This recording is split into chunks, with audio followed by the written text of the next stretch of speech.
Everyone, Riya's ফ্যামিলিতে তোমাদের সকলকে স্বাগত। চলে এলাম একটা ছোটোখাটো মিনি ব্লগ নিয়ে। এবার আমার সকাল সকাল পাগলামোটা দেখো, আমি সকাল সকাল লিচু নিয়ে বসে পড়েছি।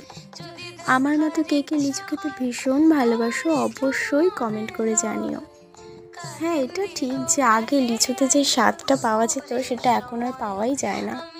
না টক না মিষ্টি, মানে এতটাই কেমিক্যাল ইউজ করা হয় যে স্বাদটাই নষ্ট হয়ে গেছে। যাই হোক, সেসব ভেবে আর আমি কি করব, আমাকে তো লিচু খেতেই হবে। তাই আমি মুখে দিয়ে দিলাম একটা লিচু। যাই হোক, একটাতে তো আমার পেট ভরবে না, তাই আমি খেয়েই যাচ্ছি। যাই হোক, পেট ভরলে তো আমার এখনো মনই ভরেনি। এবার মন ভরার জন্য আমি কি নিয়ে নিলাম জানো?